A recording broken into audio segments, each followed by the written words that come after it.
मैं Aarti Srivastava Saket group of colleges के online classes में आप सबका स्वागत करती हूँ।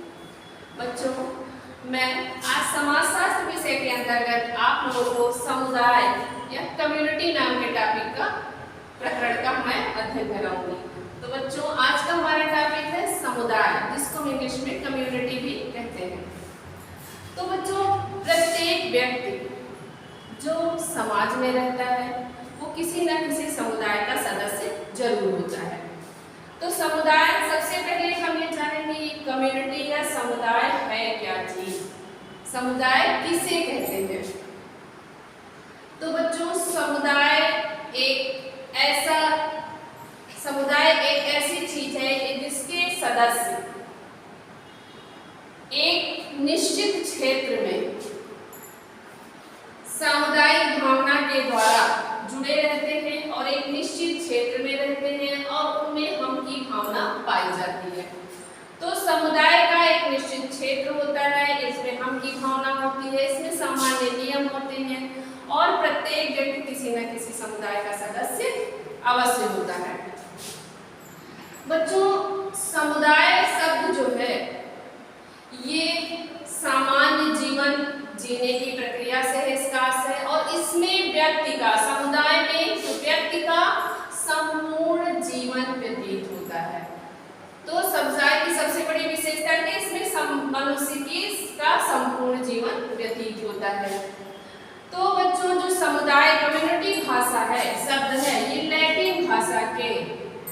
ये लैटिन भाषा के काम और म्यूनस दो शब्दों से मिलकर बना है। लैटिन भाषा के शब्द काम का अर्थ है सेवा करना, काम का अर्थ है सेवा करना, और म्यूनिस का अर्थ है एक साथ। म्यूनिस का अर्थ क्या है? एक साथ। तो कम्युनिटी शब्द की उत्पत्ति किससे हुई? लैटिन भाषा के दो शब्दों के साथ हुई, जिसका एक शब्द है काम, जिसका मतलब है सेवा करना, और म्यूनिस जिसका आशय है एक साथ। तो जब हम एक साथ रहकर एक दूसरे के साथ सहयोग करते हैं, एक दूसरे के साथ एक दूसरे की सेवा करते हैं, मीन्स पारस्परिक निर्भरता होती है, तो वहां वो समुदाय से आशय लिया जाता है। बच्चों, समुदाय में एक बहुत बड़ा समूह होता है जो एक संतुलित रूप से संगठित रहता है। चूंकि ये व्यक्तियों का बहुत बड़ा समूह होता है, तो इसलिए इसको संगठित करना बहुत आवश्यक होता है, क्योंकि समुदाय के संगठन में सुरक्षा और संगठन स्थायित्व रूप से बना है और समाज जो है स्थायित्व की तरह रहे। तो बच्चों, किंग्सले डेविस ने भी कहा था समुदाय क्या है? तो किसी सीमित क्षेत्र के अंतर्गत जीवन के जो हमारे सोशल लाइफ स्टाइल है, सोशल लाइफ है, सामाजिक जीवन के संपूर्ण संगठन को ही हम क्या कहते हैं? समुदाय। किसी निश्चित क्षेत्र में संपूर्ण सामाजिक जीवन के संगठन को ही समुदाय कहा जाता है। ठीक, तो समुदाय से क्या सा? किसी निश्चित क्षेत्र में के अंतर्गत हमारे संपूर्ण सामाजिक जीवन के संगठित जीवन को ही समुदाय कहा जाता है। तो समुदाय का भी बच्चों, जिसमें हम की भावना होती है समुदाय के अंतर्गत, और एक निश्चित क्षेत्र में व्यक्ति रहता है। तो इसका अर्थ हुआ कि एक निश्चित क्षेत्र में हम सामाजिक जीवन को संगठित रूप से जो रहते हैं वो समुदाय के अंतर्गत आता है। तो इसकी विशेषताएं क्या है? तो समुदाय की लक्षण विशेषताएं, व्यक्तियों का एक बड़ा समूह। तो समुदाय क्या है? समुदाय का निर्माण किससे होता है? व्यक्तियों के द्वारा होता है, और व्यक्ति चूंकि समुदाय अपनी आवश्यकताओं को पूरा करने के लिए, समुदाय अपनी आवश्यकताओं को पूरा करने के लिए किस पर डिपेंड करता है? व्यक्तियों पर निर्भर करता है। इसलिए, और इससे जैसे म्यूनिस ने कहा एक साथ, तो जब हम एक साथ रहते हैं तो हमारे अंदर क्या आती? पारस्परिक निर्भरता रहती है, और यही व्यक्ति जब समुदाय में रहता है तो एक दूसरे के साथ मिलकर सेवा करना मीन्स पारस्परिक निर्भरता या एकता के द्वारा अपने कार्यों को संपन्न करता है। तो इसलिए समुदाय की पहली विशेषता, लक्षण विशेषता क्या है? व्यक्तियों का एक बड़ा समूह होता है जिसमें पारस्परिकता और निर्भरता पाई जाती है। ठीक। तो दूसरा क्या है? निश्चित भूभाग। जैसे बच्चों हमारा जो समुदाय है उसका एक निश्चित क्षेत्र होता है। जैसे हर व्यक्ति जहाँ रहता है उसका एक एरिया डिवाइड रहता है, कितनी दूर में ये कम्युनिटी रहती है। तो जैसे जनजातीय क्षेत्र में है, प्रत्येक जनजाति या कबीले का एक निश्चित क्षेत्र होता है, निश्चित भूभाग होता है और उसके अंदर एक मुखिया होता है जिसके द्वारा शासन को संगठित किया जाता है, सरकार का निर्माण उसी के अंतर्गत करके उसको चलाया जाता है। ये जनजातीय समुदाय की विशेषता थी। तो बच्चों निश्चित भूभाग के अंदर इसके अंतर्गत सदस्यों में हम की भावना होती है, सामुदायिकता की भावना होती है और समुदाय के क्षेत्र में जब परिवर्तन होता है, जब इसके क्षेत्र में परिवर्तन होगा तो इसकी विशेषताओं में भी परिवर्तन होगा। अगर हम अपने क्षेत्र से बाहर जाएंगे तो हम नई संस्कृति, नए विचार, नए परिवर्तन को देखेंगे और हमारे इसमें भी परिवर्तन, समुदाय की विशेषताओं में भी परिवर्तन आएगा। तो ये इसकी दूसरी विशेषता थी। इसके बाद बच्चों आया है तीसरी विशेषता क्या है? सामुदायिकता की भावना। तो समुदाय की अगली विशेषता क्या है? कि कम्युनिटी सेंटिमेंट होना या सामुदायिक भावना का विकास होना अत्यंत आवश्यक है। तो इसमें चूंकि हम की भावना के लिए जहाँ हर व्यक्ति को मिलजुल के एक साथ रहना है, वहां पर बिना हम की भावना के कोई भी कम्युनिटी में स्थायी संगठन नहीं बना रह सकता है। तो इसके लिए क्या करना है? तो इसमें सहानुभूति की भावना विकसित होती है, एकता की भावना विकसित होती है और हम एक दूसरे के साथ रहते हैं और एक दूसरे के कार्यों को करने में सहायता करते हैं।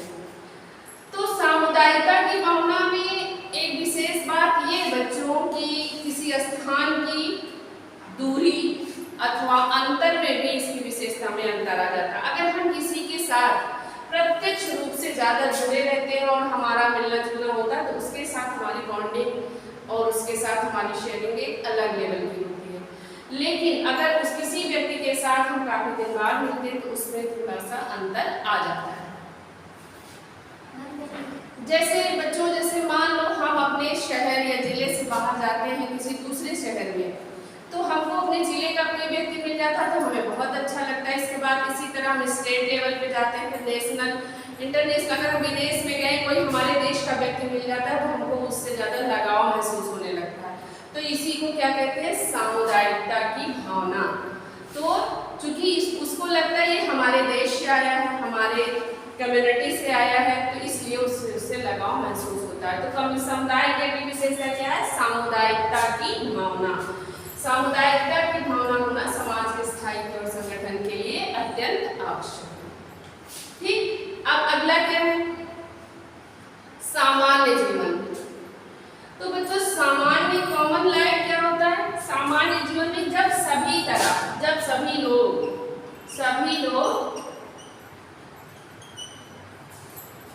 लोग जब एक तरह के जीवन को, नियमों को, आदर्शों को, परंपराओं को, जनरीतियों को, सब चीज को फॉलो करते हैं।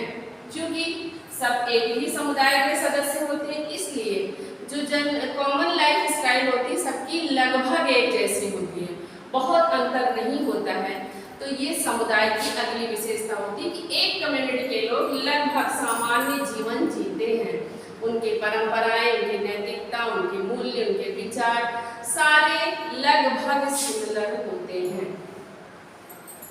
जैसे बच्चों जो जनजातीय समुदाय है, खानाबदोश समुदाय है, कबीला है, झुंड वाले समुदाय हैं, उनकी क्या होती है? उनकी एक अपनी विशेषता होती है और सारे लोग उन विशेषताओं का पालन करते हैं। उनके समुदाय के कुछ नियम कानून होते हैं जिसको पालन करते हैं। इसमें किसी को बाध्य नहीं किया जाता है, व्यक्ति स्वेच्छा से उन चीज़ों को देखते हुए और उनका पालन करता है, चूँकि उनके समुदाय के लोग इस चीज़ का पालन करते आ रहे हैं और कर रहे हैं।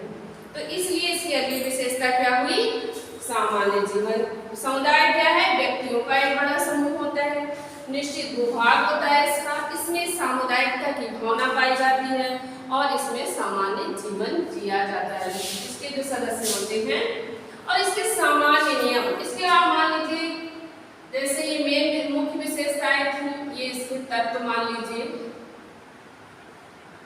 सामान्य नियम, अब नियम क्या, जैसे किसी भी प्रत्येक समुदाय के कुछ नियम कानून होते हैं जिनको फॉलो करना है, जिनका पालन करना प्रत्येक व्यक्ति का नैतिक कर्तव्य होता है। तो ये सामान्य नियम जो है समुदाय के तत्व में एक तरह से आएंगे। मुख्य विशेषताएं बच्चों ये तत्व मान लीजिए कि उसको संगठन को बनाए रखने के लिए तत्व ये जरूरी है। पहला, सामान्य नियम जो बने हैं समुदाय के, उनको प्रत्येक व्यक्ति को उनका पालन करना होगा। इसके बाद बच्चों आता है अंतर समुदाय। अगला तत्व क्या आएगा, अंतर समुदाय। अंतर समुदाय से आशय बच्चों ये है, जैसे कोई भी एक समुदाय है, ठीक, खाना जैसे समुदाय है आपका, तो कबीला है या खाना बदोश समुदाय है, इन सब में गोत्र के हिसाब से एक अलग समुदाय का की रचना उसी के अंतर्गत हो जाती है। और इसमें अनेक गोत्र और अनेक क्षेत्र से संबंधित होने के कारण विभिन्न उपजातियों में विभाजित हो जाते हैं। ये अंतर समुदाय में उपजातियां निर्मित हो जाती हैं, उपजातियां बन जाती हैं, क्योंकि सब लोग अलग गोत्र के होते हैं, अलग क्षेत्र के भी होते हैं, तो इस वजह से अनेक उपजातियों का निर्माण हो जाता है। तो ये इसका अगली विशेषता थी। फिर स्वतः विकास, ये जो समुदाय होता है इसका विकास जो है किसी तरह के दबाव में नहीं किया जाता। इसका विकास क्या होता है, स्वतः में अपने आप समुदाय का विकास और इसका निर्माण नहीं किया जाता, लोग इससे जुड़ते जाते हैं और ये अपने आप फैलता जाता है और इसका विकास अपने आप होता जाता है। किसी समुदाय के लोग जब उसमें जुड़ते जाते हैं और जब एक स्थान पर कोई भी व्यक्ति निरंतर लंबे समय तक रहता है तो वो अपनी आवश्यकताओं को पूरा करने के लिए एक समुदाय का निर्माण कर लेता है, लोग उससे जुड़ते जाते हैं, इस तरह समुदाय का स्वतः विकास होता जाता है। लोग जुड़ेंगे तो इसमें स्वतः विकास इसका होता चला जाएगा। बच्चों इसके बाद है विशिष्ट नाम। तो जो समुदाय होता है इसका एक विशिष्ट नाम होता है और उसी नाम से संबंधित रहने के कारण ये विशिष्ट नाम होता है। समुदाय का जो एक विशिष्ट नाम होता है, इससे जुड़े रहने के कारण व्यक्तियों में क्या आती है, हम की भावना आती कि हम उस समुदाय के सदस्य हैं और हमको इसके नियम और परंपराओं का पालन करना चाहिए, या ऐसा करके हम अपने समुदाय को आगे ले जा सकते हैं। तो विशिष्ट नाम से क्या होता है कि बच्चों में, सदस्यों में हम की भावना प्रभावपूर्ण बनी रहती है। और जैसे किसी समुदाय का नाम अगर बदल दिया जाता है तो उसमें वो भावना में थोड़ा बहुत अंतर जरूर आ जाता है। तो विशिष्ट नाम भी समुदाय के लिए एक आवश्यक कार्य होता है।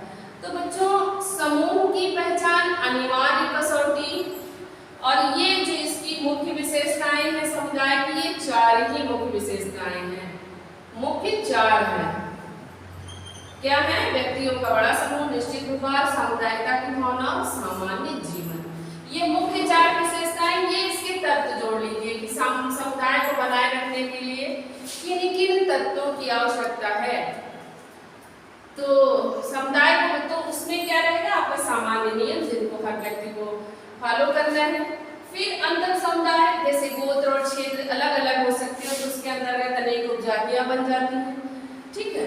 इसके बाद स्वतः विकास होता है, क्योंकि इसको बाध्य नहीं किया जाता है, व्यक्ति से जुड़ते जाते हैं, अपनी आवश्यकताओं के अनुसार समुदाय का विकास कर लेते हैं, तो इसका स्वतः विकास होता है। फिर विशिष्ट नाम, विशिष्ट नाम से जुड़ने के कारण किसी भी व्यक्ति के या समुदाय के सदस्यों में हम की भावना का विकास होता है। तो बच्चों आज हमने क्या पढ़ा समाजशास्त्र सोशियोलॉजी की क्लास में। समुदाय क्या है, इसका अर्थ क्या है, इसकी परिभाषा क्या है, इसकी विशेषताएं क्या हैं और इसके मुख्य तत्व क्या हैं। ठीक है बच्चों, और इसके बाद अगला टॉपिक लेके हम अगली क्लास में फिर आएंगे। तब तक के लिए बच्चों थैंक यू।